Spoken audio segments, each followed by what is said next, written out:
Morning, everyone. Good morning. Good morning, Paul. Good morning, Dave. Morning.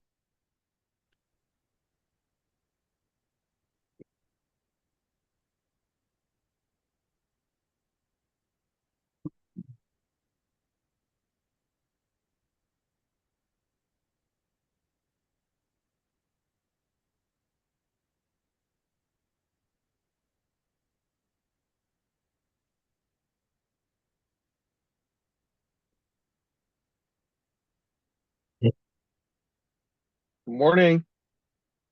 Good morning, Dean. Good morning. So I think we have everybody here. We're going to get started. We do have someone from Soma Cycle joining us around 8:15. And then Deborah Engel is going to be joining us a little later to talk about the Greenway stuff. So when they come on, we'll just interrupt it. Before we get started, let's just take a minute to remember today is September 11th. And, you know, it's a horrible memory what happened here back in 2001.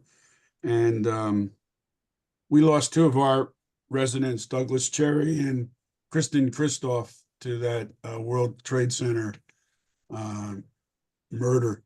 So let's just take a moment to remember all those folks, the 3,000 people who died that day.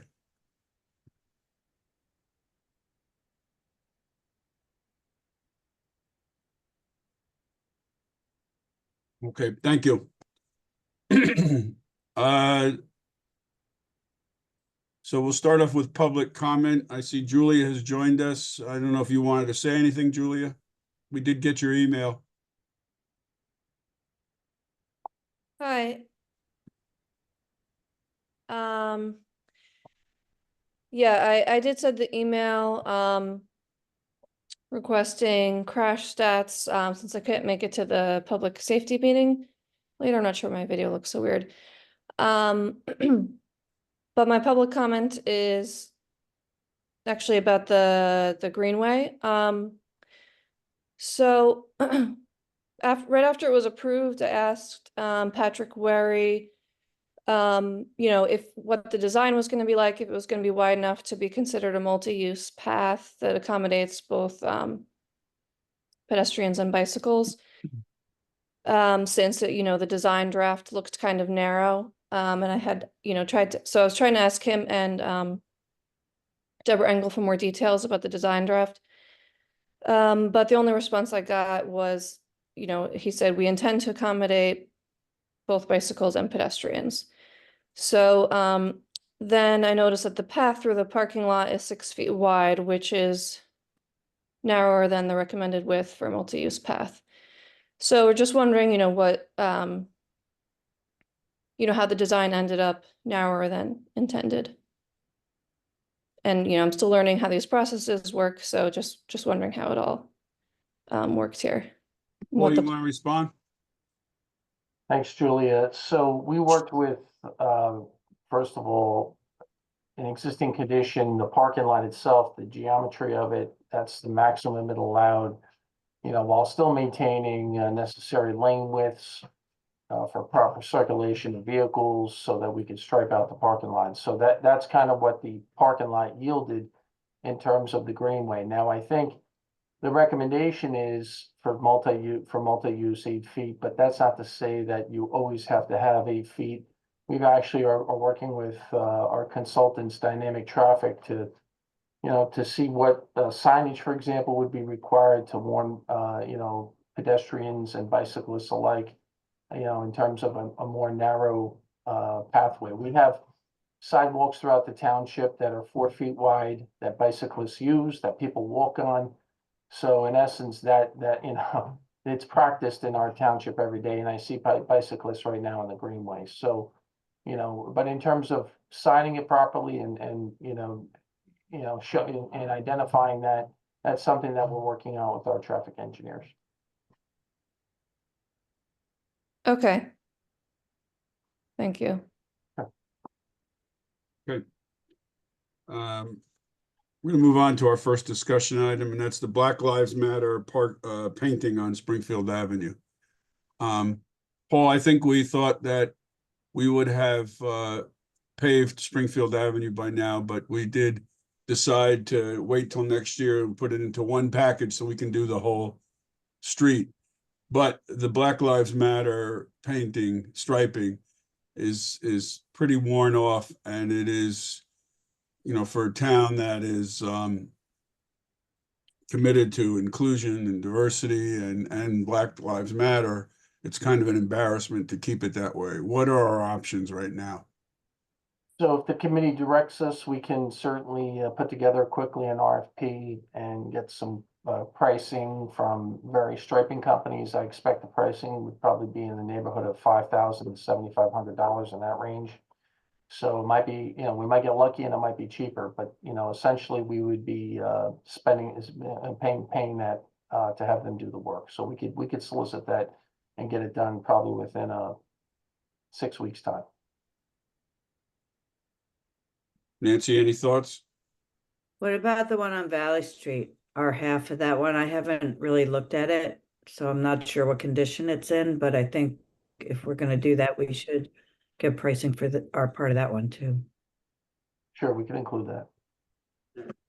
Would it have to come out though when we redo the road next year Yes. Yes, and then restriped again? yes. Yeah, what, I think if that's the case, I think I'd rather wait until we do the road. Yeah, the road's gonna be milled, so all that's gonna be churned up. Yeah, there's no way to save it. But the It good news. seems, Sorry, yeah, Nancy. it seems like $7,500 thrown away if we're gonna rip it up less than a year after we put it down.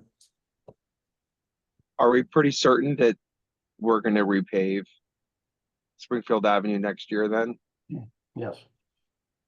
Yeah, I guess so. That's that's the message that goes out there, that we absolutely correct that this needs to look better for a town like us. And our plans are to do so next year when we repave all of Springfield Avenue. yeah, Right? 'cause I think we've got to, totally, I think we've got to do something though, because we can't leave it the way it is. It's half on and half off on Springfield Avenue, the Black Lives Matter stuff.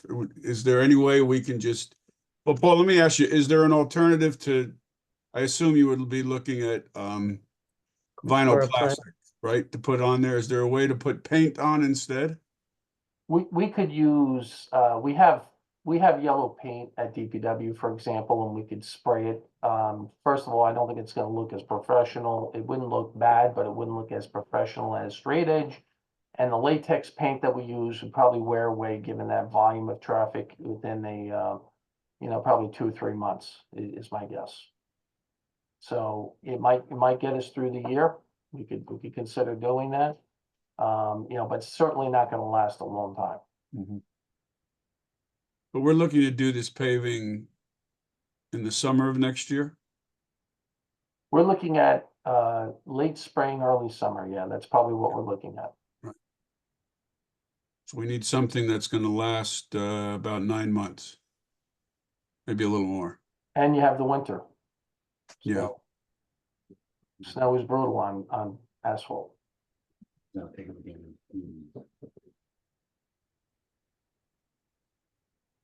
I would be interested in just getting some pricing and explaining to the straight edge or whoever you're getting the pricing from, that we're looking for something that's temporary for this period of time, and see if they have ideas. I think that yeah. doing nothing is not an option. We got to do something. Either we got to remove it or we've got to repaint it. Well, look, if you want, we could try, DPW can try it. We'll have to shut down that leg of Springfield Ave with police. We could try it with the yellow paint. I just don't think it's gonna last, so, you know, why don't we do this? Why don't we get pricing? Let's see what it comes in at. It might be surprisingly cheaper than we thought. Hopefully that's the case, and if it's preferable pricing, then we could, you know, proceed forward with that. Otherwise, we'll have DPW do it. Nancy, you wanted to say something? Yeah, I was just gonna say, I mean, unless you have a striper in town doing some other striping, because if they're gonna mobilize, it's not gonna be much cheaper. Because then you're just talking about product, the paint, right? So if they still have to bother coming out and bring everything out there, that's the main part of the cost, the chloroplast isn't. So, but go ahead and get pricing. I just, you know, we all know how we feel and we all are in favor of this, but we're also stewards of taxpayer dollars and I don't want to throw good money after bad. Okay, so let's get the money so we know what we're talking about. If we decide not to do it, at least we have a number to tell people. Okay, Okay, so the next item, overnight on-street parking. We've been getting more and more requests for folks who don't meet our criteria, which is a single-family home that does not have a driveway, to be allowed to park on the street. Right now, we have less than 20 permits for overnight parking by residents. We know more and more people are parking. When we look at the police stats, we give out hundreds of tickets each month, thousands in a year for overnight parking. It is, you know, standard overnight parking is not allowed in Maplewood, South Orange, Springfield, Milburn.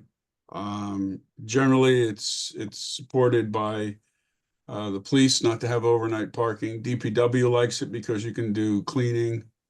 You can get at catch basins if needed, things like that. So it is an issue that has come up, and wanted to see if, first off, if just Paul and Mike, if you had any, even Dave, if you had any thoughts about if we were to change something or change parts of it in town, parts of the town.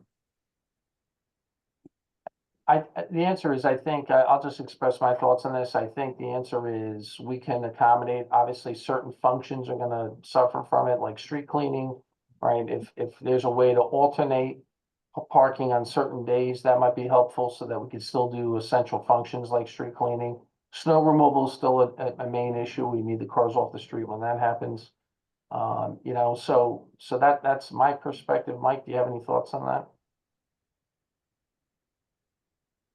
No, I agree with everything you said. If we could do maybe like you said, alternate parking. They park on one side one day and the other day, that'd be good because we do bring in sweepers in the overnight hours to get in areas that are, usually have a lot of parking on there. So we still want to be able to get in there and do what we have to do.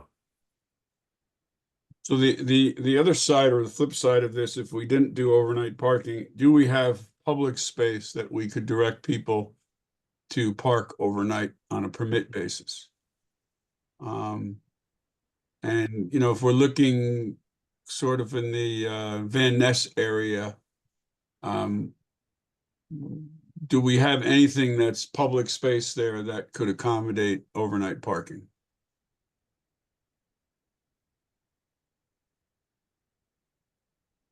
Thanks, Benny. I mean, I guess the closest would be the DeHart parking lot. That's the only thing I could think of. Yeah. Is there any room at DPW to accommodate any of this? Honestly, no, especially with the work that's ongoing. That's gonna finish in the next 2 weeks or so, the abatement work, but we have zero parking right now. It's very tight. Mm-hmm. Aside from DPW and Public Works need for overnight parking not to exist on the streets, it's a police issue, right, too? Policing is easier. Yeah, so it feels like the only thing we can do in those densely populated areas, I mean, part of the problem, let's be honest, is people have too many cars.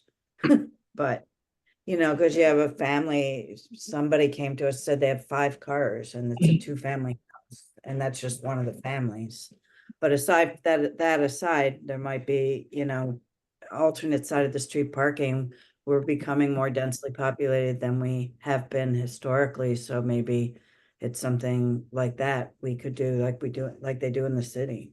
Yeah, Van Ness is Or- one of those areas we get a lot of complaints about sweeping, so it's, you know, better when the cars are off the road so we can get our sweeper down there to make sure the road's properly cleaned. But yeah, no, I agree. Parking is sparse in that area.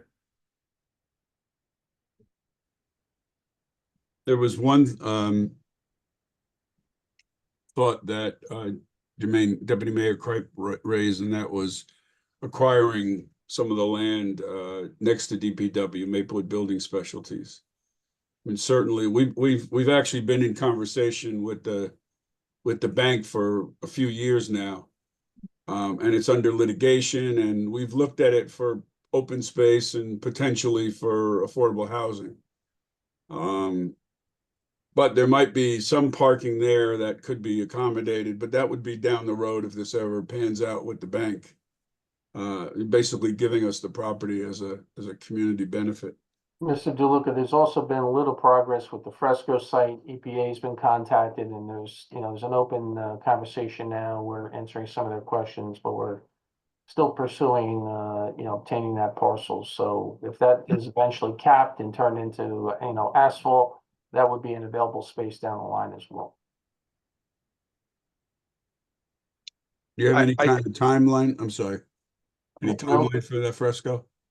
I don't have a reliable timeline. We're just in open negotiations or discussions, I should say, with EPA. Right. I'm sorry, Dean? No worries, my fault. I spoke over someone else. Yeah, I think we need to explore, we have to be creative here. And I'm not so inclined, if we were to get this additional land, to turn it into impervious space for parking. It's like, it's old school thinking. It's just not, it's not sustainable. It's not, I think we have to find a way to make this work, and let's continue exploring it and talking about it.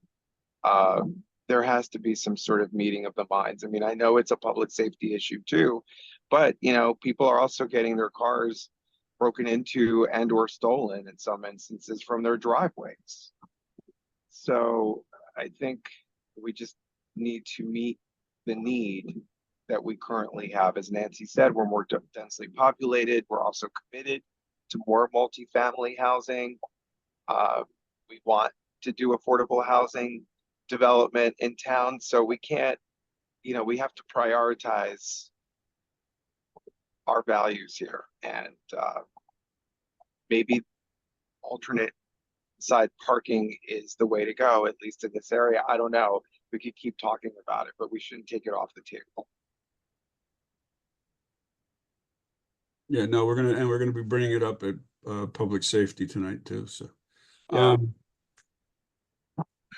and just so we're clear, when you allow street parking, we're not just talking about overnight, because people will park their cars and they'll stay there all day and night. True. So that's, it's just not, okay, you can park from 2 to 6 and then you have to move your car. Those cars will stay out there, and oftentimes, they don't get moved, and you get complaints from people that, my neighbor parks in front of my house all day long. And so those are, as we talk about this, there's a lot that starts to get, you unravel pieces of it. So, but I think you're right. We'll continue to talk about it. Look at options. I mean, when I was talking about the building supply, certainly I agree with you. We don't want to create it all as a parking lot. There may be a necessity to create some parking if we were to have either housing there or public space, a park of some sort, but it would be minimal. We do have D-Hart, and we should let people know that D-Hart's available.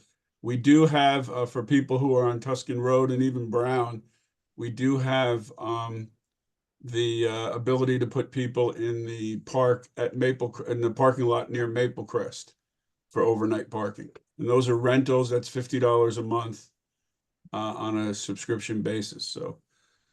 How about the municipal pool, the pool line? I know it's on the other side, but you know, that's also available during non-peak times, you know, non-summer times. We have plenty of parking there. Yeah, well, we can certainly take a look at that. I mean, we do have parking from the village condos there. But we get less of an issue from homes around there. We do get, from the condo, obviously, but it's more in the area from Burnett down to the Irvington border. That's where the big problem is. So, okay. So we'll continue to keep talking about this, and it'll be talked about here and at public safety and wherever else we have to talk about. All right, so I see Catherine is here, so we're going to move to the plastic bag and film recycling. And I see Deb is here, so after that, we'll talk about the Greenway. Good morning, Catherine. Hi, how is everybody? Okay. So do you want to introduce yourself and tell us about Somacycle? Sure. My name is Catherine Redd. I've lived in Maplewood since 2013. And for the last 10 years or so, I've been a landscape designer and horticulturist in town, but I am pivoting to a new business that I'm really excited about, which I'm calling Somacycle. Because it will focus certainly initially, maybe it expands eventually, but it is all about Maplewood and South Orange and helping us recycle more better. So we are obviously already have a robust curbside recycling in our towns. But I'm interested in, or got very interested over the winter in sort of harder to recycle items that for various reasons have to go to all different destinations, which is just really difficult. So like most of your materials recovery facilities just don't take these things. They take, all your glass and metal and all that comes into those big facilities and gets sorted. But a lot of the things that, are on our list of do not put in your bin can go places. It's just that they all mainly go different places. So my business is, if you're familiar with Java's Compost, a little bit like that as far as business model is concerned. Subscription based, you pay a monthly fee, get twice a month pickups. My bin is about a 7-gallon bin, and everything that goes in it is everything from plastic film, so thin plastic films, which are mostly number 2 and number 4, as well as textiles, shoes, clothes, linens, things like that, small consumer electronics, and then little things like the egg cartons that we can't get rid of, the paper egg cartons that aren't supposed to go in recycling, paper towel tubes and toilet paper tubes, wine corks, the little plastic tabs off like a bread bag. So I'm trying to, and a big part of this is trying to find just creative ways to get things to where they go. So in some cases, the destination for me is a business that's going to recycle the item. Say a shoe company that makes the soles of the shoes out of wine corks. And in some cases, it is trying to find a local destination for the items. So I'm hoping to add sort of a loop component to as many things as I can to keep them within the community. An obvious option there is textiles, clothing and shoes. So I'm endeavoring to find some partners, perhaps Soma Shares, which caters to families in need and kids in need in the school system, that kind of thing, so that I could theoretically, as I'm taking in clothing, like a portion of, if I know of a need within the school district, like I can sort based on that need and get things to them.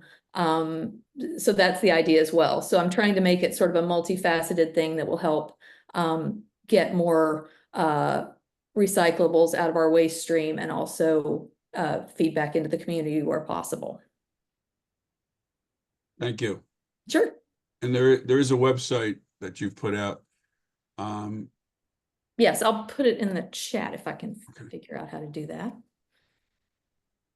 And at this point, we talked and you said that uh, unlike Java, you don't really need space from the township to do this, correct? At this point? Correct. Yeah. This would all Correct. be just pails at the curb. that we Correct. pick up. Yes. Yes. Picked up at the curb and then put right back there for the person to, the customer to take back into their home. So when this came up, Mayor Adams was in conversation with folks in South Orange about doing some additional recycling of things we don't pick up now. Yeah. So, the plastic bags and the film bags and stuff. So Nancy, do you want to talk about what you've been talking to Yeah. South Orange about and how this might either gel or work with this? Yeah, I mean, everything I'll say is mostly just spitballing because we're trying to figure out how to get this done on a municipal level, or at least to have locations available to residents to put. Mostly, I was just thinking about plastic film, bags, all that kind of stuff that I personally save in a bag and then took it to ShopRite when I would go shopping and leave it there, but the one in Milburn anyway, has stopped taking those. So Yeah. Target takes it now. So, it's an extra trip. So having a public location where people could, whether it's at DPW or in different parts of our parks or in the town, with where people could put their plastic bags or newspaper bags or even their food bags. So that's more what I was thinking. I'm intrigued by all the variety of things you take in your business. That's pretty amazing. And I don't know how you like the little plastic tabs on bread, which all of us, well, I think about whenever I have to throw one out. Because I mean, there's many more things we can recycle. I don't know if you can think of a way that your business could partner with the township. That would be something that I'd be interested in talking about, like we do with Java. Okay. I'm happy to kind of put my mind toward that. Absolutely. I mean, I Just rolling really, by some of the things that we're talking about here. Yeah. oh yeah, thank you, Vic. Absolutely. And I'll put it's somacycler.com, but I'll put it in the chat. And hopefully it's pretty informative. I feel like there's a little bit of a learning curve on all this just because it's a lot of different, like recycling is tricky. That's part of like I was reading a study that, from 2020, so it's not too old, talking about how like 17% of inbound items going to recycling facilities, there's 17% is contaminated. It's just shocking. So I feel like, I hope that I can also serve both my business and sort of the township side of this as being like raising awareness about different things that are, recycling conundrums, for lack of a better term, and things that are, that people, wish cycle because they hope that, so they throw it in there hoping that it's right, but it's actually, contaminating the whole load. So Yeah, we changed our recycling, what, a year and a half Yeah. ago, and for that very reason, because people were basically throwing everything in there. That's the hardest part. It's part of it's education, part of it is just not a willingness to bother. Right. I don't know, Paul, maybe what percentage of our households put out recycling. It's less than half, I think. I feel like when I go around. Is that true? Half? Wow. I don't have an accurate number. It's not something I looked at, but it's. Yeah, I don't think we have an accurate number. Yeah, but it's definitely not all. So, and that's picked up at the curb, Right. so, it's just sort of, that's why pushing reuse is so important, but it's, it's like screaming into like, Void. Yeah. like, listen to me.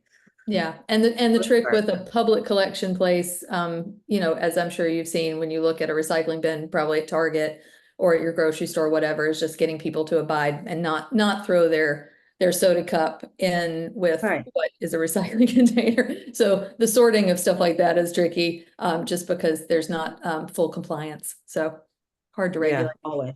Yeah, it's really, Patrick, I wanted to ask you, based on our experience with Java, is this something that we could be promoting as a town, even though it's a private company? Well, Java, Yes, we have yes, an either actual that or his contract voice. with. Go ahead. So Java, we've engaged in a contract with, so we feel more comfortable promoting them. Typically we stay away from promoting business that we're not directly involved with. No, well, I think that's what Vic's asking. Can we use the model we use for Java to Yeah. do something here? Yeah, so I think Yeah, Catherine, that might, there's a similar interest, absolutely. yeah, that might be just an opportunity for us to sort of back what you're doing as promoting it, encouraging people to participate, things like that. So we can have that conversation, and figure out how to, if it makes sense to you, figure out how we might do something like that. All right. And Yeah. I do hear you about the contamination stuff at public, but we do have people that do bring stuff to Public Works, to recycling there. Oh, absolutely. And, Absolutely. I was there last week because I'm trying to I really want my business to respond to what we're already doing, you know what I mean? And be thoughtful about doing additional things. Because it's not, I feel like our recycling program is robust. So it's about kind of just doing more. So I've been trying to kind of keep my fingers on the pulse as much as possible and just understanding what the towns are doing, so that I can then key in the right places as much as possible. Catherine, maybe you and I and Paul and Pat can meet offline Sure. in the very near future to just kind of hash out particulars and see if it's something that might work. Is that all right with you, Vic? Yeah, absolutely. And I was just going to suggest, maybe talking with Mike Horan, who's our superintendent of Public Works, and just have him walk through what they recycle there. Because it's more, we do tires, we do metal, there's a lot of stuff that we do, and you may not know about it. So so you're very clear about all the things we do. Absolutely. We talked yesterday about the electronics recycling, that, you're not looking to do the big things, but you're looking to do some of the small things, the wires, the phones, things like that, that we're more into the bigger items, TVs Yes. and stuff like that. So anyway, maybe Mike and Catherine, I'll do an email introduction between the two of you so that you can hook up. That'd be Just do a great. little, Yeah, absolutely. little field trip, look at our recycling, jump down in the bin and check it out and stuff. Wear boots and gloves. Exactly. And then Nancy will connect with you to talk about how we might, what synergy there is between what you're doing in the town. Great. I appreciate it. I'll welcome it. Thank you. Okay? All right. Have a Thanks for great day, coming on. everybody. Thank you, Catherine. Thank And you you. can certainly stick around if you want for another hour and a half or so. I got to get somewhere, otherwise I Oh, would. there you Thank go. Yeah, we all have to get somewhere. And we're getting there because we're going to move next to the Greenway. Yay. I walked it yesterday. I was very impressed, and I actually saw Brandon and told him, nice job, that all that. So, and Paul, nice job that you guys did there. So Deborah, do you want to tee this up? I know you want to tell us our current status and what you see as the next step. Yeah, so I think it looks amazing. It looks so good. So thank you so much. And I think I saw a post this morning that maybe ballards were added on the end to stop cars. So yay, thank you so much. It looks so good. It's surpassed everything I thought it could. It's amazing. So Dean and I actually walked it to brainstorm a little also recently. And because one of the things I noticed is that it's narrow, so it's more of a walking path, which is fine, but we still have to figure out the bikes part of it. And also the way that the students are parking, the cars overhang but I don't know terminology, you know me, but so it cuts it even, makes it even smaller. So just things that, I don't know that we have to do anything about it now, but just things to think about. And also like beautifying it, because like, and I was curious, a Girl Scout troop reached out to me already about maybe like a project. So I was curious, like if that's New Jersey Transit land, can we just beautify it, or do we need permission, or what the process is? So Just beautify it. perfect. Yeah. And Don't then ask. Don't ask before. so there's like two things that in my head, and you guys know like better sometimes than me, but as figuring out like, so if this is really like a walking path, what we just did, what the bike path would be, which leads into also the next thing we were talking about last week, which was measuring the existing paths in Memorial Park to see how wide they were. And I think we need to just figure out like, what is that main concept? Like, where is it going? How is it connecting to South Oranges, which their plan is published, their design. Some, I don't know if you have it, but I can send it to you, but like how it's going to connect to Chisowitz and what the actual pathway is. So I think that's kind of the stuff that's circulating in my head. So I don't know if I want to punt the ball to Paul or Dave if he's here. Deb, I think what you're mentioning is just a lot of the details and things that we have to work out with part of this bike plan and the greenway design. So I think we have a concept in our head. We've certainly put pen and paper around concepts. I think as a body, we have to decide, okay, pedestrians are going to walk on the sidewalks. I think we figured that out between Oakland Road and Jefferson, right, via sidewalk. But the bikes, are they going to travel on a dedicated bike lane? Are we eliminating parking, on the side of Donnell and making that a dedicated lane? Are we going to use Sharrows to share the lane? So these types of decisions, have to be decided on. Right? So Paul, I'm going to stop because we talked a little bit about this last meeting. We asked you guys to take a look at Donnell, measure it, to tell us what can be done there. So we did. We Okay. looked at some measurements and based on what we've seen, the majority of Donnell could accept, we believe, a dedicated bike path for that purpose if we eliminated the parking. We'd have to reconfigure the lanes. We'd have to squeeze the lanes, but the most narrow part is closer to the firehouse, and that's 28 feet. So if you had eight feet dedicated for the bike lane and you had two 10-foot lanes, then that could work. And right now we have commuter parking towards the north side, the Jefferson side of Donnell. And then there's, I saw the sign, there's 2-hour parking, but I'm not sure the arrow goes south towards the fire station, but I'm not sure how far it goes down because then when it gets narrow, there's no parking there. So I think part of the thing is, we talked about eliminating the commuter parking there.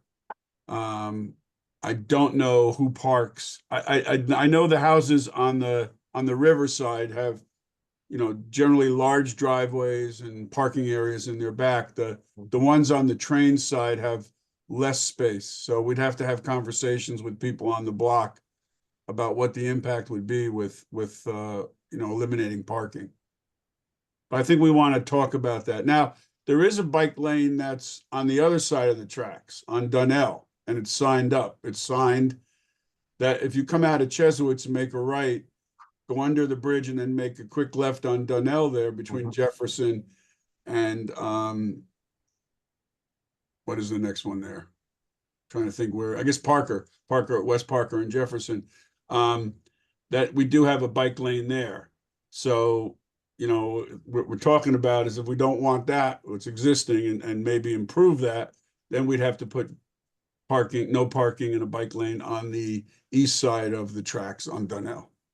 Well, that's kind of what I'm like, I kind of want to see I thought we talked about maybe bringing up the old concepts that were designed or putting something pen to paper just to see what the different options are. Because I was walking there and I also saw these like streets that weren't heavily trafficked, like other Donnells. And I'm not sure what the options are. So if we already have a bike lane existing, which I don't really know about, like where, I don't know. I feel like I want to see something. That's not, I mean, it's striped for bike. It's a shared road kind of striping as opposed to dedicated bike lane. Right. Remember, we walked We walked through there, Deb, when we did Yeah. this through. And that striping has faded significantly, and I don't think that people are aware that they could. I'm sure people bike there, but it's not sort of like a bike lane, a designated bike lane. But yeah, I think we need to figure out how we can incorporate and connect all these different areas and what those options are. You know, one thought, if we use Denell Road and we have this dedicated lane, we could conceivably continue that bike lane all the way to the train station in a straight shot. I mean, Denell Road's a wide road. So, you know, it's conceivable that we could come up with a striping plan to do that if that's the interest of the committee. Without eliminating commuter parking on that other stretch of Denell?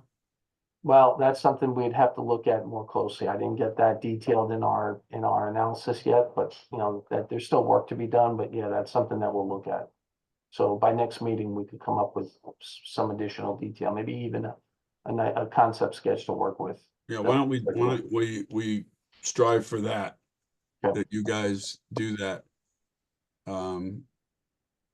Yeah, I do think that, you know, there are a lot of people that park on that Donnell that go to the train, that stretch between Oakview and Jefferson. When we walked it, it actually was Or pretty Oakview and open. Oakview. It was pretty open, but I don't know if people were really back in their routines yet with commuting. It's like, Yeah, well, parking now is pretty, seems like all of a sudden it clicked. Like on Baker, the place was packed yesterday, and Mhm. We could have a concept sketch that Okay. looks at this entire stretch. We'll have it And what by- about the parks? You know, we wanted you guys to take a look at the width of the paths in the park, Memorial Park. Most path lighting as a path widths are 6 feet in width. Certain places it varies. At certain places it's wider. It's 8 feet. But you know, I don't think we have the data yet to actually talk in, you know, affirmatively either way right now. So we still have some more work to do. Okay. So let's try to shoot to get that stuff to us by the next meeting. Okay. We'll do. thank you. Okay, Thank you very much. thank you. Can I All right. just add one thing, Paul? Maybe also take a look, because I'm not sure how I feel about allowing bikes in the parks, but maybe the perimeter of the parks would be something to focus on. This is where I think that overall bike network plan really comes to play, because we have to figure out where we want them to be going to figure out exactly where. But I think it's just good to have the data so we know what the actual options are, you know, like what the possibilities are as we figure that out. And I think Pat was going to schedule a small group to start really looking at that more, right, Pat? I think the first go around is going to be from dynamic on what it looks like, but then at least my opinion is where I see the greatest benefit of like a community group in getting involved in this is advocacy and establishing that there is a need. So doing events like, you know, biking to school or Saturday rides through town, you know, tabling at events. I mean, I see that as, you know, maybe we set up temporary dedicated bike lanes using cones just to show people what it looks like, and two, have people actually biking and engaging in it. Personally, I think that's where we get the bigger bang out of the public engagement, at least right now, because a lot of this, you know, measuring and figuring out how wide the lane should be, and you know, the impact on parking, I think we're better served with an engineer. I would caution considering bikes though in our parks, and the only concern I have are the electric bikes. I mean, some of these bicycles reach speeds of 35 miles an hour, and it's almost a motorcycle. So I think that would have to be considered in anything that we look at. Okay. Yeah. All right. We're going back to the discussion item, the commercial property at the corner of Irvington Avenue and Franklin Terrace, co-sharing of sidewalk replacement with the owner, Jimmy Wang. Paul? Thank you, Mr. DeLuca. So I was approached by Mr. Wang last year when the county was installing sidewalk along Irvington Ave. You know, if you recall, the township received a grant to improve the streetscape, and I think the county's done a nice job with Irvington Ave. in terms of the sidewalk and, you know, all the different features that they did. The problem is at Franklin Terrace, the county ended this along the frontage of Mr. Wing's property. They didn't, they continued this along the county's right of way, but they almost, where they stopped and how it stopped, it looks incomplete because the sidewalk hooks around and actually goes down Franklin Terrace. And, you know, the sidewalk's in bad shape. Mr. Wang has complained to me that, you know, not just his residents, but other people from all walks in the area have used this sidewalk. Trucks, you know, end up pulling on the sidewalk, and he just basically is frustrated that the county didn't finish the rest of this. And I understand the county's position because of the nature of grants. So he's appealing to us to see if we would enter some type of cost sharing to improve the sidewalk. So Paul, I have the picture up of his building. This is the Franklin Terrace. This is Irvington Avenue and Parker. So this is the big building that's on the corner there. So you're saying the county did the sidewalk up to this break here? Correct. And, you know, I appealed to the county at the time if they could complete it, but this was outside the scope of work for the grant. So they just were not able to with federal funds. Do you have a sense of what the cost is to do this stretch here? Based on the area, we're looking at a cost of about $10,000, plus or minus. And, you know, if it's cost share, then it would be 5,000 each. I mean, I'd be willing to do it. Just to get it. I think it does look pretty because we have all this nice stuff here on both sides of Irvington Avenue. And then we have this piece here.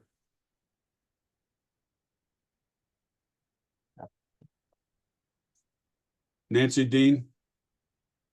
I'd have to go over and take a look at it to see how different it is, whether or not it's worth doing. I mean, you know, I can't tell from that picture, so. Dean, The you have any sidewalk's in pretty thoughts? bad shape. Yeah, it is in bad shape, but you certainly, yeah, you can go over and then you can let Yeah. Paul. Dean, you have any thoughts? He's muted. He might be getting out of his car at this point. Okay. Usually leaves it on so we can hear who he says hi to. All right, we'll come back to it when Dean comes back. But your recommendation, Paul, is that we move ahead and do this cost share? Well, yes, I could say that the township in the past has entered into these agreements, and I think there's a certain public interest in making sure that the sidewalk's in good shape. I recognize his arguments, and I think if the committee's on board with this, you know, the sidewalk certainly needs to be replaced. You know, it's an issue of who's paying for it, and Right. And we couldn't get the county to do it. Okay. All right. So Nancy, if you would take a look at it and then you could let Paul and me know what your thoughts are. All right, water management. First up is we have the municipal stormwater management plan. Thank you, Mr. DeLucas. So this is a plan that was developed in-house by the engineering department. It's a requirement of DEP for us to develop this plan and post this for our residents. You know, they've gotten much, I would say, more aggressive and more strict with stormwater management, the MS4 process, public notification. They want a dedicated web page for stormwater management, which we're going to work with administration on. But they're just, you know, I guess, you know, and I understand with the flooding that's occurring, climate change, they've got to shift gears. But it's clear and evident that, you know, they're becoming more aggressive and stressing these things. So we prepared this document. It is a requirement of DEP. You know, essentially it talks about you know, basic information such as reducing flood damage and soil erosion and minimizing pollutants. To a certain extent, some of this is already covered under our stormwater pollution prevention plan. You know, but this document talks about other things like that, you know, it educates a little on that hydrologic cycle, how stormwater runoff is created, and gives a little on the background of the township It also talks about non-structural stormwater measures that we already have in place in our current ordinance and lists those ordinances. So, you know, this meets the requirements of the DEP document, and my recommendation would be for us to you know, adopt this document and, you know, get this posted on our website. Well, when you say adopt, this has to be done by an ordinance or resolution by the township committee. I think this would require just a resolution. It's not an ordinance by itself, so we just require a resolution, and we would send this to the county for their review and approval. And you know, I read it and it didn't seem that it would conflict with the stormwater utility, but it doesn't really mention the stormwater utility, does it? It does not, and you know, I could revisit the document, you know, before it goes to the committee, if there's a place that we should, if it's appropriate for us to mention that. You know, it's a good thought. I honestly didn't even think of that, but, I'll review the document to see if there's a place we can fit that in. It doesn't sound like, anything conflicts with what we're talking about with the stormwater utility, so No. sort of complements, one complements the other. Yes, I would agree with that. Yeah. I mean, in the end, you know, the recommendations are kind of light. They're just, you know, it's mostly rain garden type stuff. Yeah, I view this as more of an educational document for our public. Okay. So just tell us next step. You're sending it to the county for their review, and then at some point you'll add some stuff about the utility, and then we'll have it in front of the township committee for a resolution. Correct. That's the exact process. Okay. What we'll probably do is when we do the resolution, we'll whether we do it at that meeting or the meeting before, we'll do a discussion at the township committee so everyone's aware of what we're talking about. Okay. Okay, next up is the stormwater utility. Again, we now have the final recommendation from Arcadis. And what we're talking about, and this will be on the agenda for the township committee on the 17th, is establishing a stormwater utility, which would impose a fee on all properties in town. In residential properties, the basic fee would be $70 a year. We still have to work on that number, but that's the proposed number right now. And it would be there would be some numbers of homes, about 1,500 homes would be paying a half of that, which would be $35 a year, and a smaller number of homes would be paying maybe 1.5% rates, which would be $105, and some even two that would be $140. That we're talking about that these would be included in our sewer fee, so they would go out once a year, and it would give us a steady supply of dollars so that we could do projects, storm-related projects, stormwater projects, and try to reduce some of the drainage problems that we're having in town. So what this would bring in about $900,000 a year in revenue for our projects. And it's dedicated. I think that's the main point. It is dedicated. It's in a separate utility, so it doesn't get used for other issues or other expenditures. So we'll talk about it. We've had a presentation at the township committee. We would be the first suburban municipality in the state. The city of New Brunswick has implemented one, and they were the first urban. And so this is something we're all learning, and I think more towns are looking at this as a way to address the impact of climate change. These storms are just more and more, and our current infrastructure is not able to capture the water and get it out of here quick enough. Yep. Agreed. And Paul, you recommend that we do this, correct? I recommend it. I mean, you know, the month of August, and early September was, August is just absolutely horrendous. You know, that 2 week period where it just seemed like these rainfalls kept coming, 2.5 week period. I can't tell you how many people called my office and complained and how many different areas were flooded throughout our township. You know, the truth is our collection system just was never set up for this level of water. You know, it may have been appropriate back when there was horse and buggy, and homes weren't as numerous and people didn't have as much impervious coverage. But it's just not set up for this, and we have to fight back climate change with, you know, upgrading our critical infrastructure, upgrading our stormwater management collection system, even considering, you know, more aggressive measures such as detention in certain areas. You know, we're looking at Orchard Park, for example, as a method of detaining some of this water underground to relieve the Kendall Avenue area. So, you know, we're getting a little more aggressive with that approach as well, but we need the funds to do it. And this would provide that.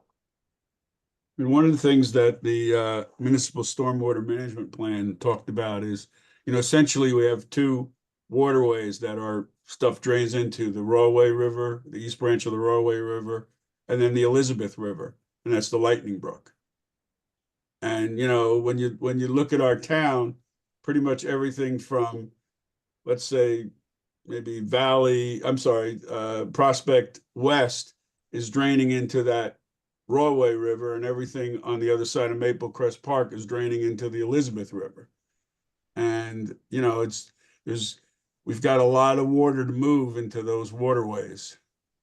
And some of those waterways are, you know, the East Branch or the Lightning Brook have capacity issues themselves. So looking at other ways to store water, or, you know, for short periods of time, is something that we have to continue to look at. Great. Okay. And one more item dealing with water is we have the model ordinance draft. Paul, you want to run us through this? Thank you, Mr. DeLuca. So the state, and I talked about this probably a year or so ago. You know, I brought this up and said that these regs are coming. The state DP is asking townships to revise their ordinances and include a section for floodplain management, excuse me. So it's also known as the Riverine, a model ordinance. And, you know, this ordinance really focuses on new construction that is located within our floodplains, our floodways, and also reconstruction that's greater than 50%. They deem that as new construction.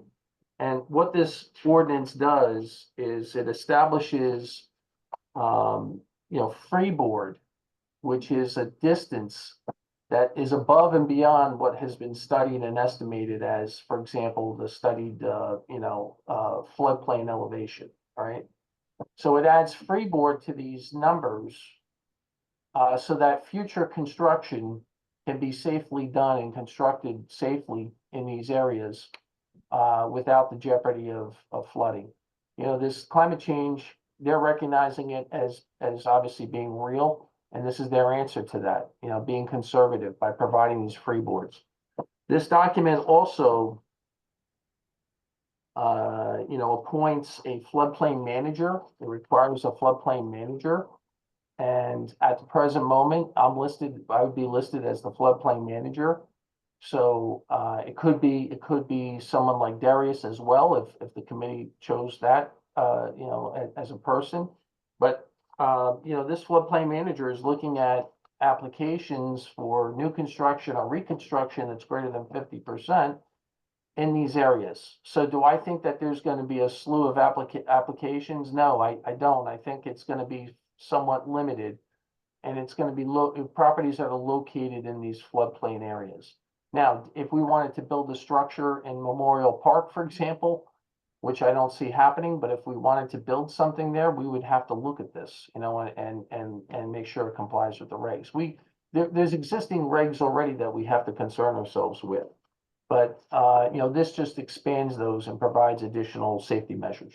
Is this only for properties that are in the floodplain, or might it be smart to include other properties, new construction, a house that was supposed to be remodeled and then more than 50% is gone, so it's gonna be rebuilt to require some sort of retention basins, things like that in these properties that are being redone?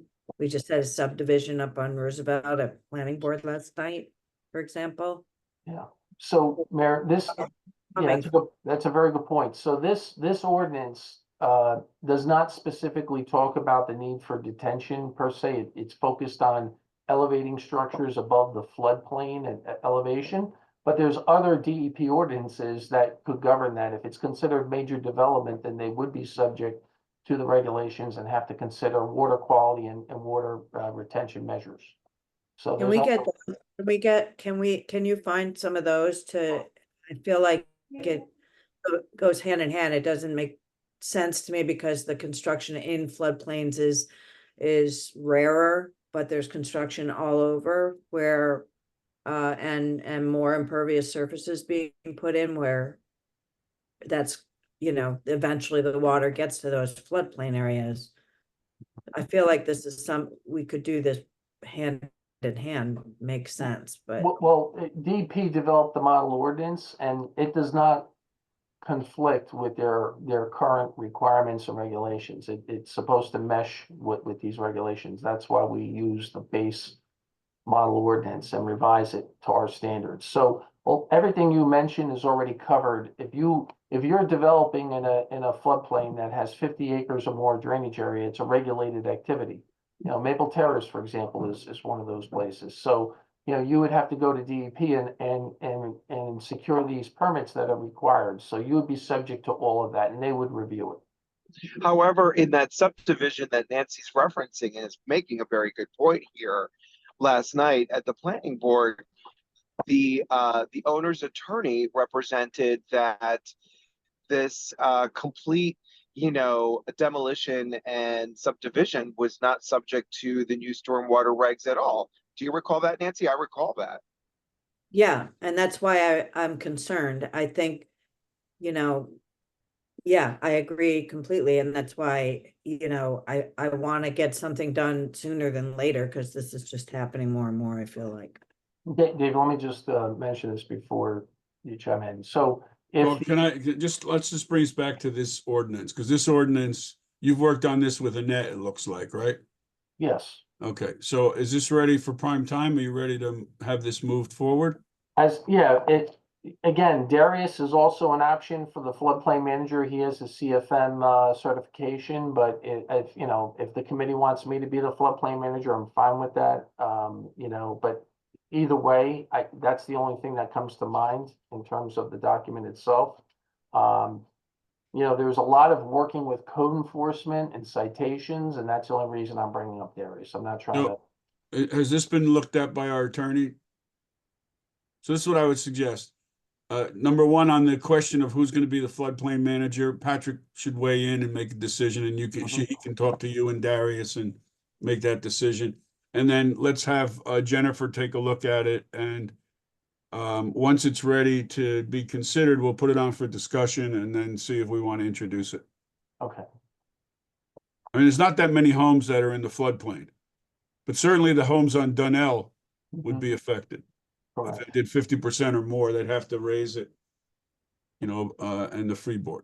I know down the shore, they're talking about 5 feet freeboard. Wow. Above the flood. It's a lot. And once you do that, then you have to talk about height of the building.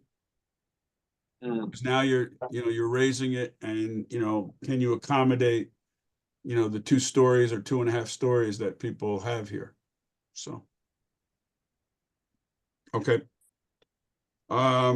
Anything more on water, Paul? I guess we'll talk about water if you have anything else. So let's go to the Tuscan Street traffic calming. We spoke about this at our last meeting. Just want to make sure that we're still teed up to have a review of the traffic there by Dynamic. Yeah, we just had a meeting with Dynamic yesterday and they're in the process of collecting data as we speak for that area. So, we're expecting to get that data fairly soon. And I think as soon as we get it, we're gonna meet with them and go through it carefully. My expectation is there would be some form of speeding, but we'll have to see. And we'll also see if speed humps are appropriate, to manage this. I think whatever we do in this case, I think, it does beg the question, that whole section of our township, it probably should be looked at a little more closely as just studied in terms of the date of the speeding that goes on there, because what I don't want to do is put something in here and it gets displaced. So if we move forward, let's say, and put speed humps in, we would also recommend some type of larger study for that area, maybe next year. Okay. The top, we met with people last meeting about the parking prohibition. Paul, I believe you've met with the county or spoke to the county about this? I did. I spoke with the county and they actually sent over their design documents. We had marked up their design documents, sent it back. They agreed to incorporate, which essentially is chevron striping in the shoulder area between the lane stripe and the curb. And they're gonna have their contractor go forward with that. I was a little surprised when we did our site visit that it wasn't done yet. I reached out to the county and they said, trust me, it's getting done. Just be patient with us. That's the message I got. And what about no parking signs? And do we have to do an ordinance similar to when we do no parking on Milburn Avenue, even though it's a county road? Is it our responsibility? I believe it's a county road. I believe, though, parking enforcement is done through us. I think it would require an ordinance. Right. So the county doesn't do an ordinance, I believe. So, that's what we do on Milburn. When we make changes on Milburn, we pass the ordinance. So let's just get that straight, what kind of an ordinance we need to, because the striping's not going to work alone. There needs to be some signage, no parking. We also should check with the top to see if we can just put no parking ever, or if they want certain hours. I don't know. I feel like In all their conversations with me, they wanted to eliminate parking. They thought it was a dangerous condition altogether. that's what I thought I remembered, but I just wanted to Yeah. sure. All right, so let's because if we're gonna do an ordinance, Paul, you're gonna have to go out and get measurements and stuff. Yeah, we have those measurements now, Okay. so we could do that. All right, Okay. so I think the township committee is interested in moving forward with the no parking, so. So we'll put it on for discussion. Well, we can do that, but I already spoke to everyone and everyone's been approved, but I'll put it on for discussion then we can authorize the creation of an ordinance. I Yeah. think we drafted an ordinance, but I think we have to circulate it, so. Okay. All right. Okay, we did the discussion items, follow-up items. All right, Paul. Moving through buildings, so we did get a grant for $250,000. That's for the heat pump system at the police building. I want to thank Tracy Woods and her input and her assistant as well. I think we're happy that we got the maximum amount of the grant and we want to proceed forward with constructing it. My only concern is I was a little gun shy when we put out the bid for the greenhouse, and I was shocked at how expensive it was. We planned for this based on estimates, and we went conservative from our consultants, and I'm just concerned with whether or not we have enough money. I don't think we should hold up on bidding it. I think we should move forward with it, in accordance with the grant as well. But I'm just concerned about being able to award it. We'll have to see about the pricing. I want to manage expectations here. So Paul, just the timeline, when do you think that stuff's gonna happen? So I still have not received a formal letter. Pat, have you received that, Mr. Wary, a formal letter from them on this? I reached out to Tracy Woods. She said they were sending them out, and I've not seen anything on Yeah, it. this would be from the Board of Public Utilities. Right. I have not. When did she say it was being sent? I spoke to her, I believe, early last week. Oh, yeah. She said they were going out. Yeah, Okay, this yeah. was just approved at their August meeting, so it's gonna take a little while. Yeah. So I personally, I would hold off until we get the letter. Once we formally get the letter that authorizes us to move forward, then I think we go out. Okay. And we'll ask the mayor to keep an eye out, because sometimes these go right to the mayor. Right.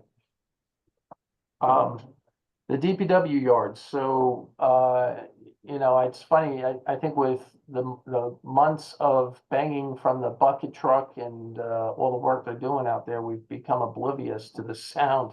It's almost like white noise at this point, but they're virtually done. They're in the process of, they have backfilled, with DGA and they're, coming to closure with this abatement. I think the fact that we had the courage and the fortitude to go forward with a third bid opportunity, and we actually were able to award it.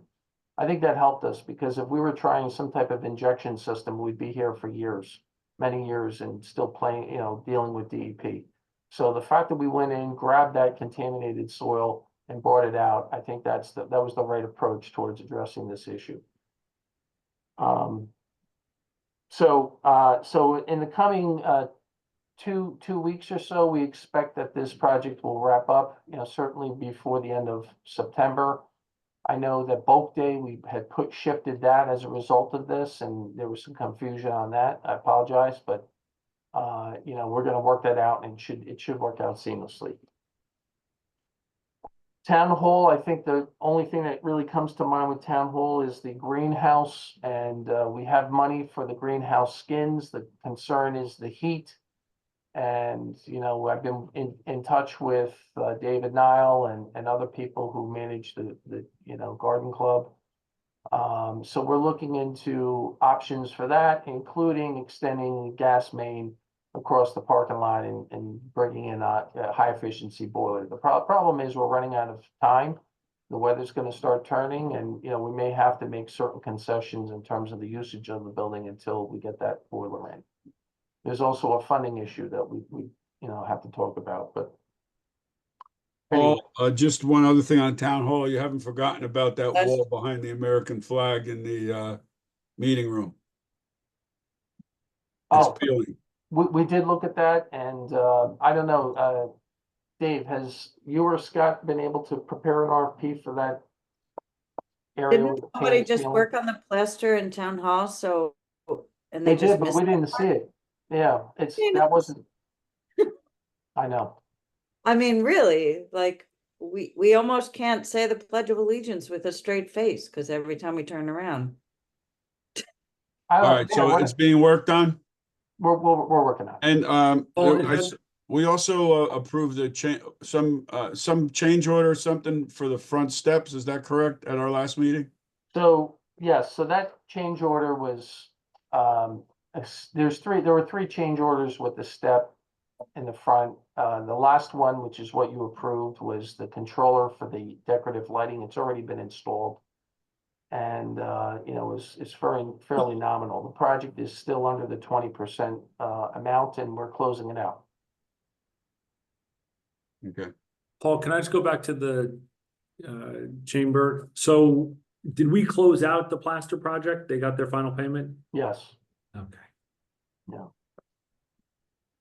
So we'll endeavor, we'll get pricing on that. You know, we'll get it done quickly.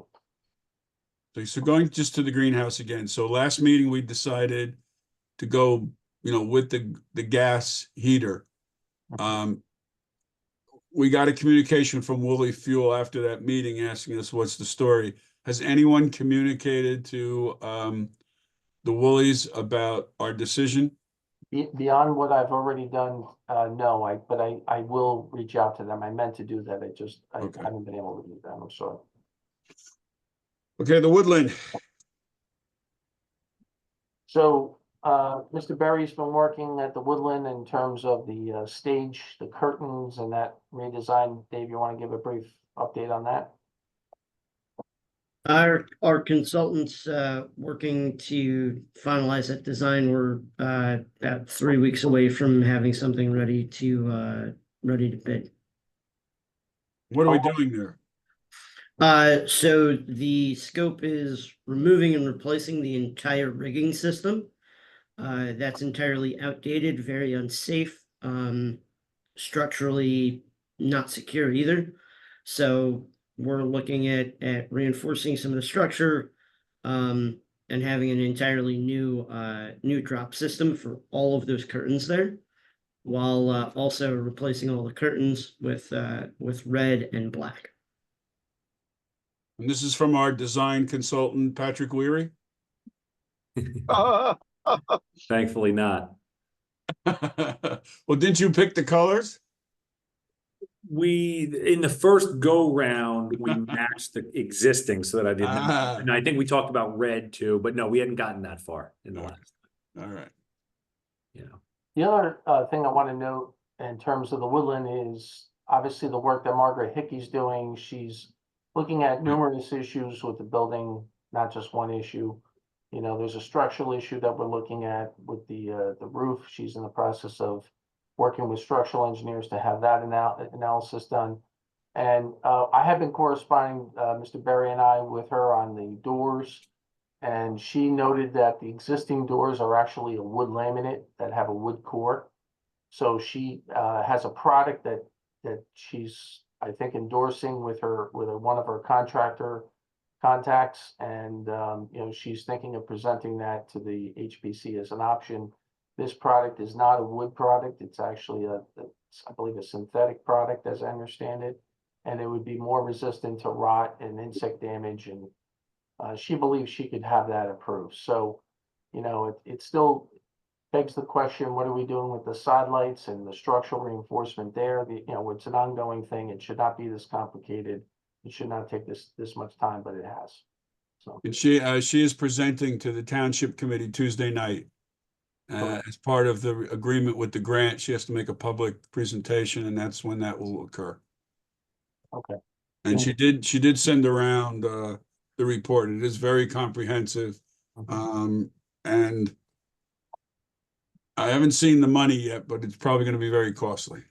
But this is all you know, on the condition that in order to get future funding for that building, we need to have this plan. So. Well, right. And Did she send it around? Who'd she send it to? I don't remember seeing it. Just our working committee. It hasn't been Okay. finished yet. We're still Okay. reviewing it. And one of the things that, you know, we've talked about briefly with her is, you know, obviously the grants and how to recoup some of this money. So there are grant opportunities apparently out there. Right. She's going to educate us on those and get us up to speed. So hopefully a lot of these costs can be recouped. Okay. Bergdorf, anything? The only thing I want to note is that the heat detectors were hardwired at the Bergdorf. It's reduced a lot. We were having issues with the panel itself getting false signals, false warnings. So if it turned out that we were ready to replace the panel, it turned out that it was actually the heat detectors in some of the closets that were wireless. And we went forward and hardwired them, and that seemed to do the trick. So we haven't, as far as I know, gotten false signals from the panel. I haven't received any reports on that. Okay. Nothing on 1978, the senior citizen building, we did install push buttons at the ramp itself. So the ramp is complete with the push buttons. Obviously the crosswalks on Burnett and everything else has been done. I think that whole corridor is really shaping up. The Hilton Branch Library, so all of the roof work was done, you know, except for one component of the roofing that is on order. Dave, do you have a date when that's actually getting shipped to us? That last component of the roof of the Hilton? That's due coping. in on the week of the 23rd. Week of the That's the 23rd. roof coping. The Right. roof coping. So we also For the flat roof or the other roof? No, this is the roof cap that sits on top of the parapet. Okay. So this is still part of the new construction? Or yeah, okay. we did have a report of 3 different roof leaks. Right. And those have been addressed. The last thing that remains with that building is the flooring.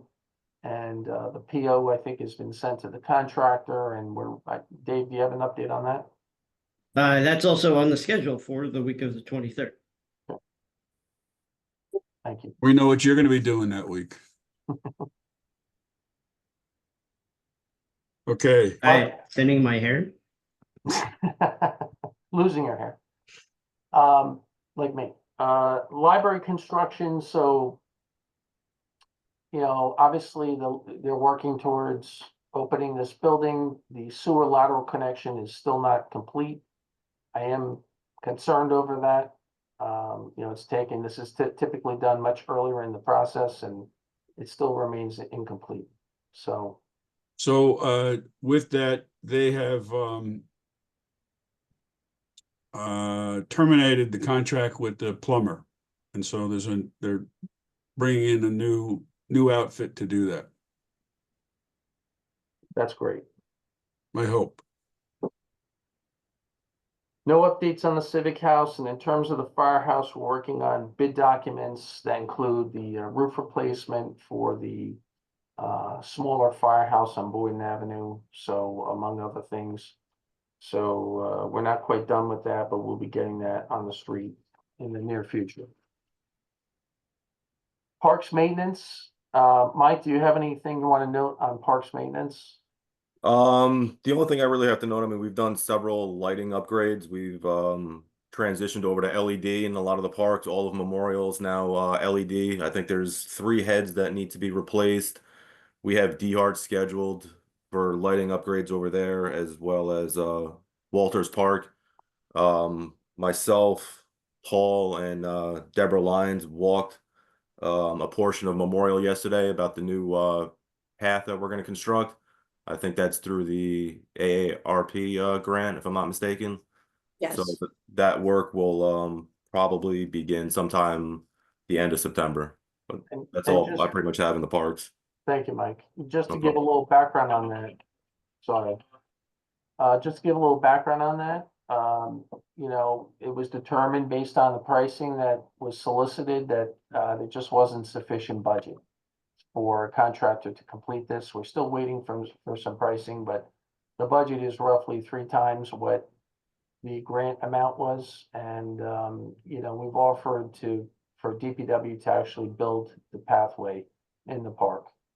So, you know, it seems like that's the only pathway forward that we can move based on the funding, and DPW is going to step up and do it. For the path for Conservancy, okay. Yes. Yeah. And lighting, I'm sorry, you're not installing lighting.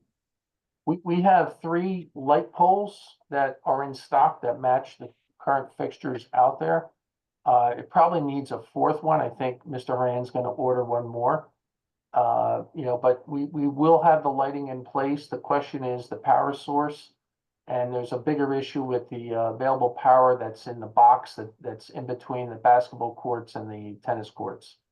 So if we were able to convert those, you know, free up some available power, whether that's through converting the court lighting to LED, or whether that's upgrading the infrastructure from, you know, the connectors to the Civic House, which feeds it, you know, we'll have to figure that out. But we're gonna have to tap into some power from most likely from that box. Okay, I think Missy has some prices or something for LED at the basketball courts and tennis courts. Have you talked? He does, and I spoke to her yesterday about that, and we're actually gonna continue that discussion, I think, tomorrow with Mr. Weary in his office, you know, just during our weekly updates.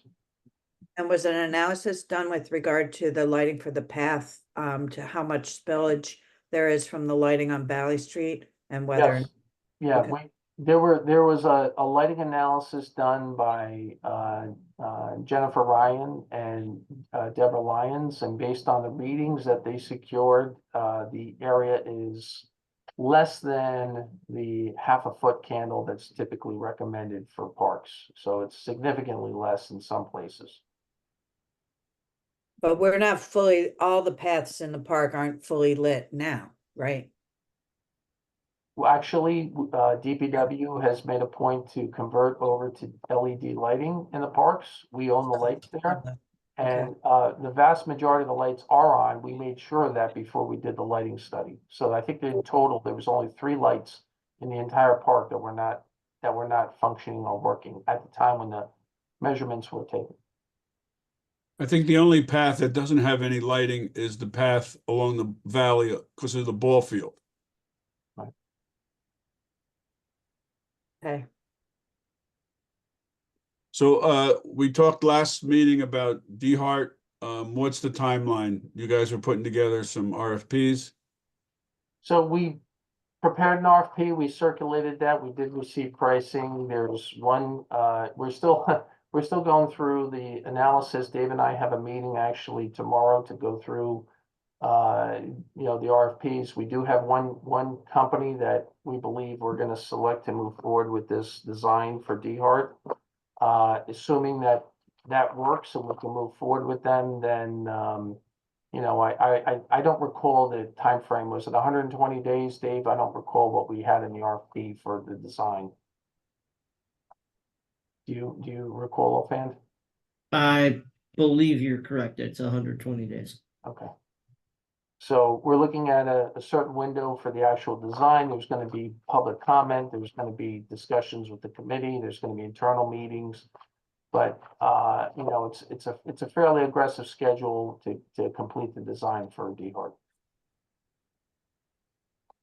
And Patrick, we said that this committee was going to keep an eye on the accessible park in Maple Crest. Where are we with that? Same, the engineering is putting together an RFP for the work. We'll discuss that last week. We're expecting to have that RFP out the door in the next 1 to 2 weeks.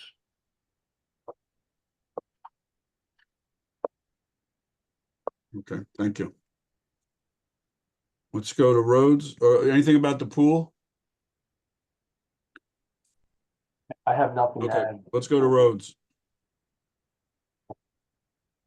So,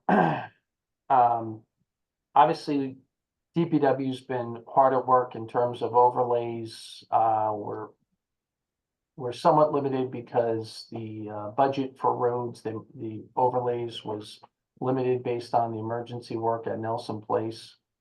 However, we've worked with what we have left in terms of funding to fill potholes and do overlays. And Mike, I don't know if you want to expand on that in terms of what was done, the list. I think last discussion I mentioned, we did several overlays in town. I know Osborne Terrace, we had some on Princeton. Obviously, we did the Greenway path in between was that West Parker, several overlays in the school parking lot. But like you mentioned before, the overlay budget was took a hit because of the situation on Nelson Place. But we've been managing with what we have and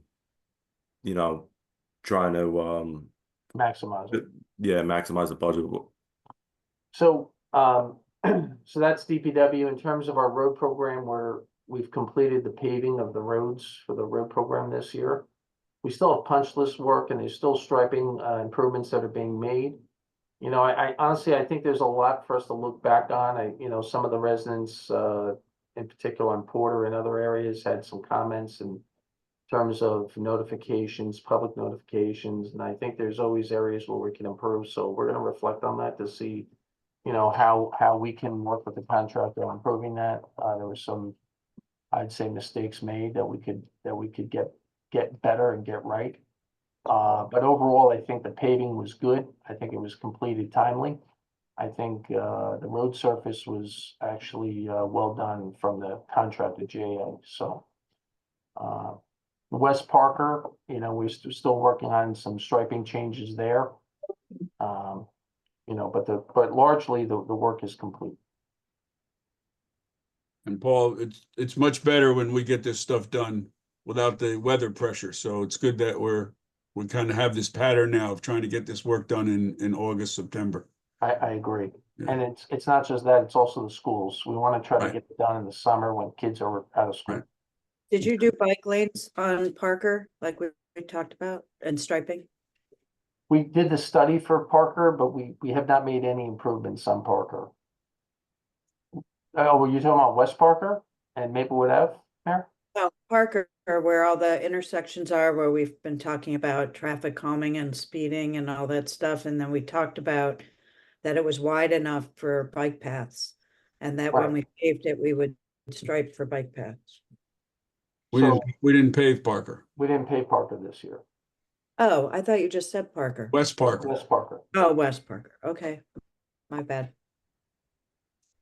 Paul, Village Center parking lot, we spoke about this a bit in code yesterday. Where, from your perspective, where are we? So we've been reaching out to DL paving, DNL paving. And you know, we're trying to get a schedule from them. They did sign contracts. We did issue a notice to proceed, but getting them to the site, they originally talked about mid-September. That's the date they gave us. So, you know, we're approaching that now. But we're trying to get them out to the site. We're also looking for shop drawings to get them started. I think what's become an issue is the NJ Transit rail. You know, there was a discrepancy in terms of the plans and the specs, and we're trying to get that resolved now for this NJ Transit rail. So we don't think that that should hold up the job. We think that, you know, they should proceed forward with the rest of the job. And I actually provided comments to them on their shop drawing / submission that they provided. They're also looking for a change order for this work. So I'm in the process of working with Mr. Wary on that as well. When you say the rail, you're talking about the handrail, right, along the sidewalk, correct? Yeah, yes, given the grade difference of that sidewalk that runs parallel with Right. with the rail system, we felt that a railing was necessary, and it should be a decorative railing, this similar or same as the rail that's on Baker Street. Right. And Okay. So in your, Valley Street, can I ask a question, Vic? I'm sorry, go ahead, Dean. So Paul, all these things considered, in your experience and in your best professional estimate, what is the realistic timeline here? About, you know, as it relates to their coming to do the work? So it largely depends on the contractor, Mr. Daffis. So obviously, you know, DNL has been paving for a long time, and they're a big contractor. So if they're ready to rock and roll, and they can go on site, if we could, you know, it seems like this issue with the rail is kind of, no pun intended, I guess, derailed the you know, them proceeding forward. So if we could get that worked out, then you know, then I expect that they can mobilize to the site. I'm hopeful. They only have a 60-day window to do this work under our notice to proceed. So I'm hopeful that they can mobilize to the site. If we can get this issue worked out with the railing, I hope they can mobilize to the site. Me personally, I don't think one's related to the other. They should mobilize anyway and start the work, but we're doing everything in our power to get them to do that. Thank you. Okay, let's go the Valley Street County project. So the county started working on, obviously there's 11 intersections that are getting improved. They started the flat work, the concrete work. There's an issue with the bolts that are required for the traffic boxes. They're on back order. So the reality is the project's not going to be completed until probably 2026. That's how long the lead time is for these bolts. It's crazy. You know, but you will see improvements along the way, and they're in the process of doing that now. We did meet with one resident that was concerned with Tuscan and Valley Street. I met the county out with the resident and went over the improvements that were being made in that corridor. You know, there's a section of bushes along the country club that are going to have to be trimmed back, and the county's making provisions to widen the sidewalk in that area slightly to accommodate, you know, pedestrians and students that are going to school. So, you know, that, I think that's all I have at this moment. Are you talking about the corner of Baker, or are you talking Yes. about all along Valley between Baker and Tuscan? Sorry, Mayor, it's from Baker to Tuscan, that section right there, and actually, slightly south of Tuscan on Valley Street. So that stretch of sidewalk, you know, it's a bit narrow. It's not graded right, and the resident was concerned with the safety. No, I know. It's been that way forever, but I mean, I'm just confused of where they're finding, they're gonna go into the road, or are they going into the county or the country club's property to widen it? They're gonna make a field call on that, but I expect that they're gonna go right up to the right of way. As far as they can. And they are bumping out that corner, right, that we talked about 8 years ago? Yes, Where they- right, okay, I just. wanna make they sure. worked it out. Okay, CDBG, anything? So, we did retain a professional service, to perform Roberts Engineering to perform the design of CDBG. You know, in terms of the plan set and,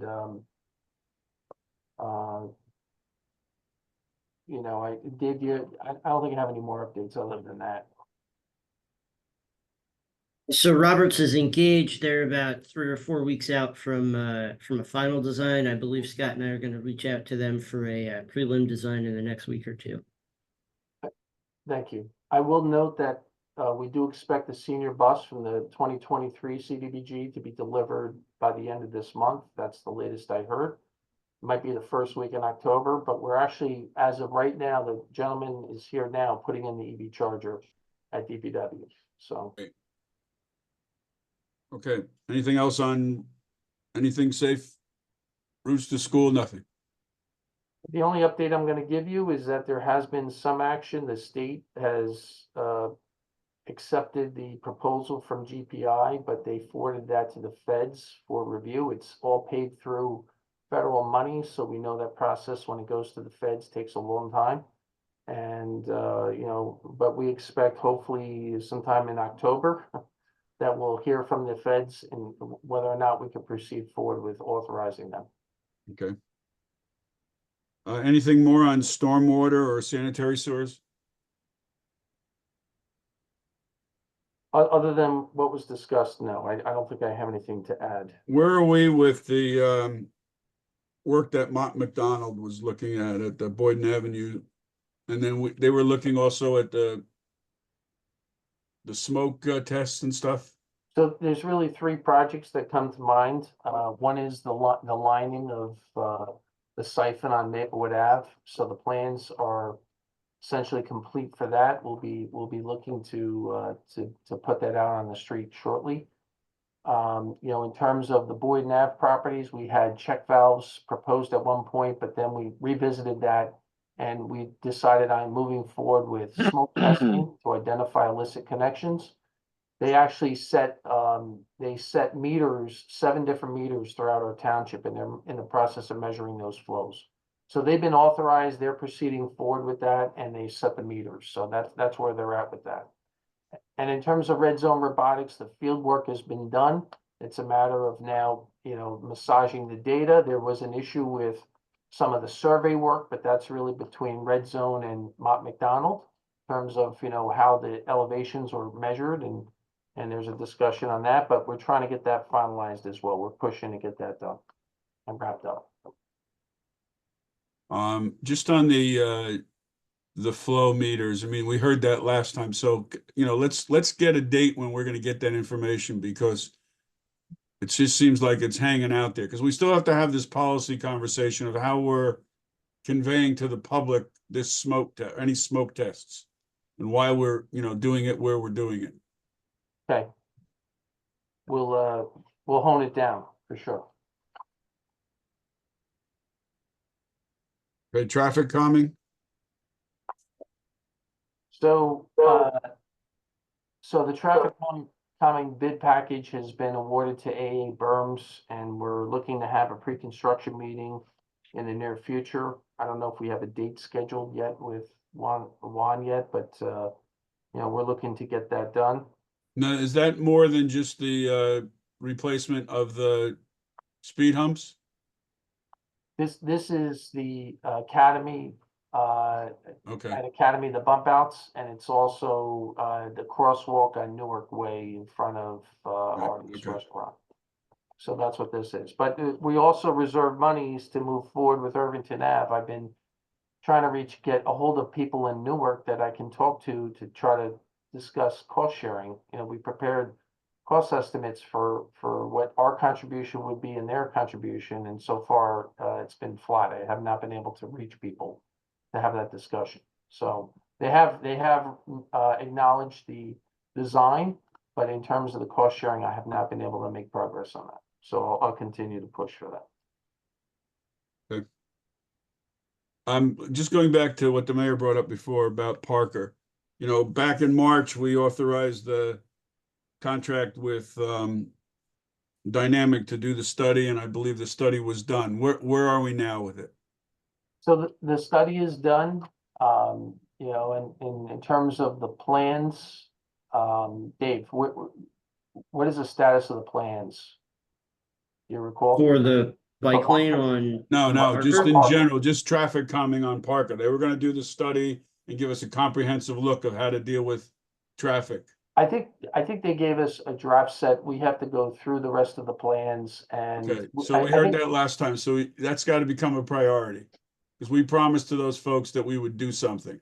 Okay, the other issue is the funding, and I mentioned this before in prior meetings that we don't. If we're gonna forego Irvington, we might be able to do a Prospect. That's a funding issue, and I think that's what we've discussed in the past, is that we're gonna do that in 2025. Well, but let's have a plan, because you know, it just Okay. sounds like it fell into a hole here. And Okay. and with school starting, we're gonna get the same concerns being brought up. Understood. Okay, thank you. Okay. No additional traffic calming petitions come in? Dave, are you aware of any additional, or Scott? We had one traffic calming petition come in from Coolidge Road between Garfield and Parker. So, Dynamic has actually looked into this before, but their study wasn't really inclusive of that portion, that south portion of Coolidge Road. So I think we're going to have another study that they conduct to evaluate speed on that part of the road. The original study was conducted in a different section of Coolidge that had a speed hump, and it was requested by the resident, and the data showed that speeding was not an issue. But we're gonna look at the other side of Coolidge and collect some traffic data on that. Okay. Anything on recycling and waste? I think we talked about earlier. I agree. And we've moved forward with Basso, right? All that is worked through? Their final year.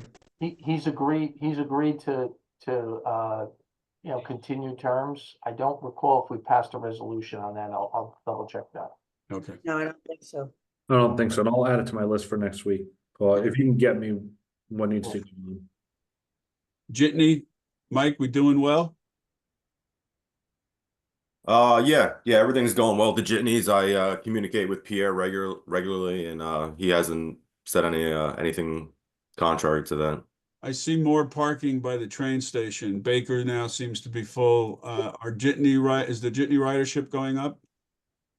I'll speak with Pierre. Okay. I'll see if I can see if there's any uptick in ridershare. Pierre said yes, but it'd be interesting to see numbers on that. I spoke to him last week at the employee event, and he said it has increased. He said not to the levels of prior COVID, and Mondays and Fridays are still very slow, but the Tuesday, Wednesday, Thursday has picked up dramatically since late. Okay. And I imagine as we see, the weather change, you'll see more people using the jitney service. I know during the spring and summer, most people like to, Bike. if you're in the area, they'll bike or walk to the train Right. station. As it gets cooler out, you'll see more people using the jitney service. It'd be good to see hard numbers on that, Mike and Paul. I'll see what we can round up. Thanks. Okay, old business. I got a few. Herminia Farmers Market. Now, we've agreed to extend it to November 25th. All of our advertising says November 18th. So I just want to make sure we're getting the message out. All right, I can do that. Okay. And maybe we should put that down in, I think even in our farmers market, in our township email, it says November 18th. On the website, No, right? I'm thinking in the email blast that we send out.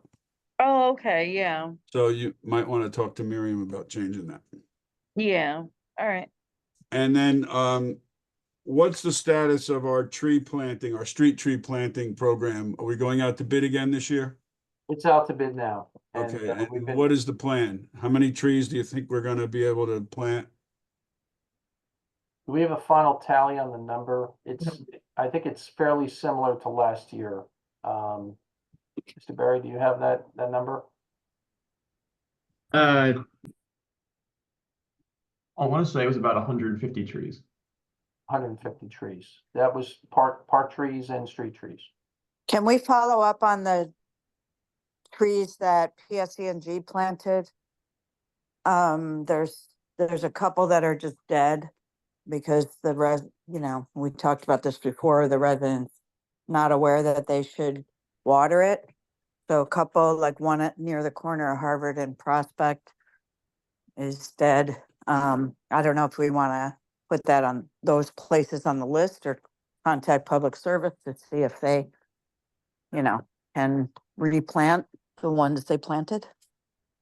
I'll reach out to public service and see what they can do. I know once they planted them, we did send out DPW to fill up the gator bags that they provided, and we did put leaflets in the mailboxes to the residents, Yeah, urging them to keep up on it. But anyone that didn't make it, we'll have it removed and we'll see what we can do about replacing it.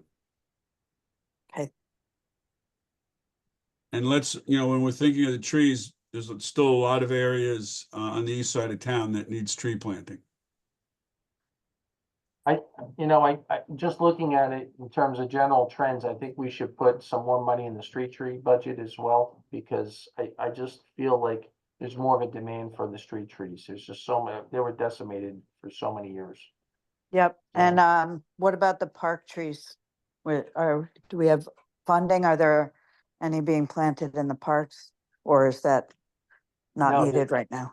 Yeah, we had $100,000 of funding for park trees, so a good number of those trees are going into the parks.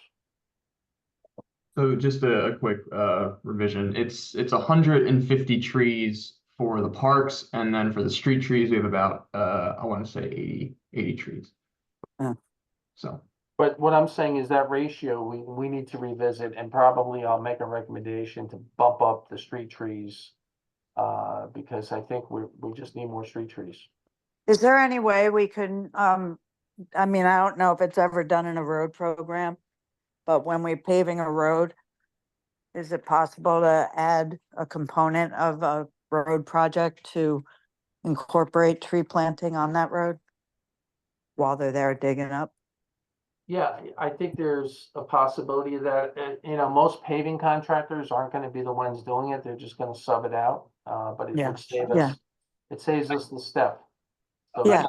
I might caution against it, Paul, because they're not going to plan it before they do paving, because you're going to be running over it with machines. And I would be hesitant to do it right after paving, because they usually bring them in on a flatbed and move them around with a skid steer. So, I wouldn't want to be on a road twisting like that for weeks, right?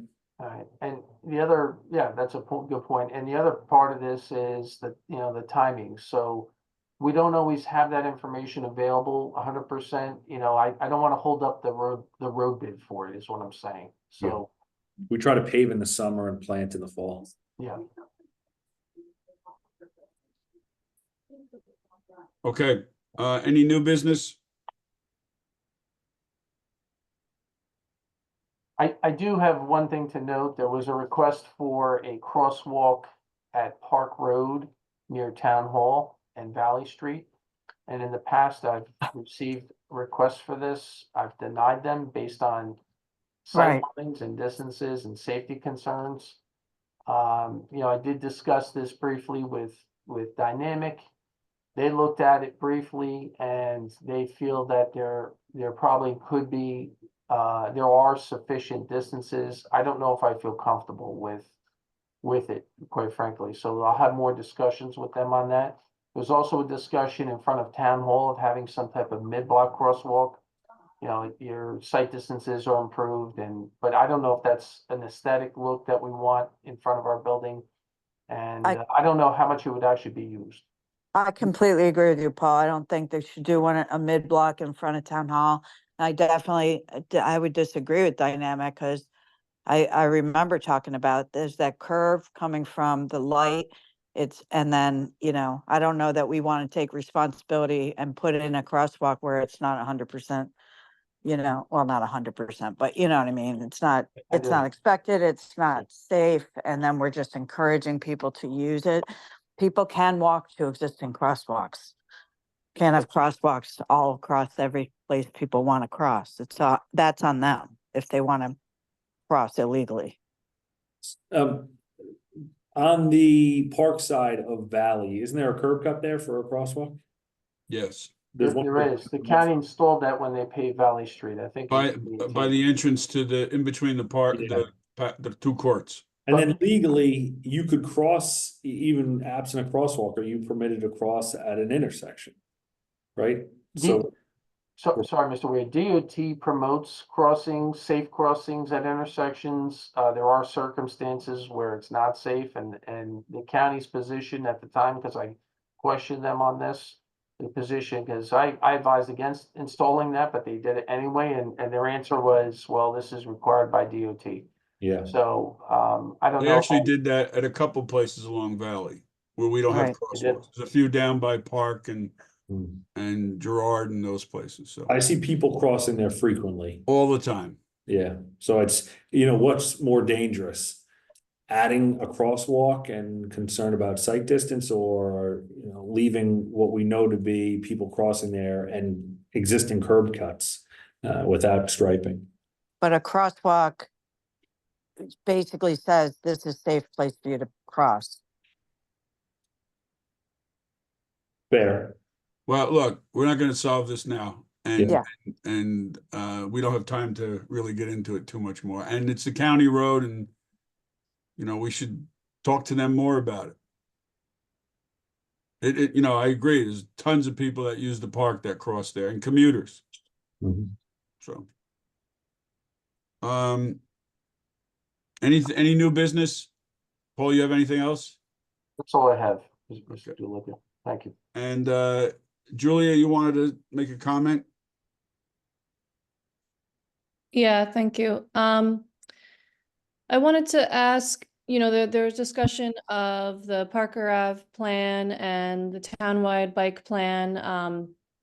So I wanted to ask what the plan is for sharing those plans with the public, you know, what kind of public comment period there will be, or, you know, public engagement, and also what the plans are for, you know, engaging again with the bicycling working group, which hasn't had a meeting since December, and these plans haven't been shared with them either through the township.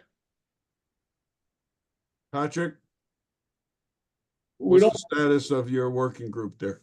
Yeah, we need to meet, and like I had mentioned earlier, you know, I think the most productive task for that group is to promote the need for these bike lanes, to set up trial dedicated bike lanes using cones, to do events, you know, biking to school on specific days or bike around town on specific days. I think that, you know, so we can kind of build the obvious need for these bike lanes. So that's the working group, and I had promised to Deb a long time ago, but we'll come back to it to schedule something with that working group. Separately, you know, how we roll out these the bike plans. We haven't finalized what is the proposal from Dynamic for the network. So you know, I think we need to finalize that first, because the impact of parking here is dramatic, and I think it would be a mistake to roll this out without giving it serious thought, because for the people on those routes, they could come out vocally, and I don't want them to kill the idea before it gets off the ground. One thing I'd asked from Dynamic was a profile for bike lanes and widths, and I'm not sure. I had to go back and see if I received it. That is something we could share now to show residents, here's what the road would need to be in terms of width and one-way bike lanes or protected bike lanes. So I can circle back on that, and I'm sure at this point share at least that with the working group prior to our meeting. Okay, that would be great. Thank you. Yep. Yeah, and with Parker, it sounded like there was going to be more details at the next meeting. You know, I was looking forward to, you know, once there was more details to share, I was looking forward to sharing it with the Clinton school community. My daughter goes there and I'm on the PTA, because I thought they might be interested in, you know, knowing that the access via Parker will be becoming safer, or have some feedback on the plan. For example, I noticed that the multi-way stop was recommended at a location where the crossing guard isn't, simply because the crossing guard was managing another intersection well. And I was just kind of wondering, like, is that really the right approach? Because crossing guards can be moved, but you know, multi-way stops is a lot harder to change once you've decided, you know, installed one. Yeah, I don't think we've made any decision, so we have to take a look at the plan. And so it's not ready for prime time yet, because our engineers have to look at it. This came from our consultants. So the engineers have to look at it, we have to look at it as electeds, and then decide what we want to do, what we want to fund, how we want to roll this out, what changes need to be made. So there's a lot more to do before we get it out there. Okay, thank you. Anything else, anybody? All right. I saw Jimmy Wang on here, but he dropped off. I texted him and said, get back on, but I don't see him, so. All right. Thank you, everyone. Thank you very much. Yeah. Okay, bye-bye.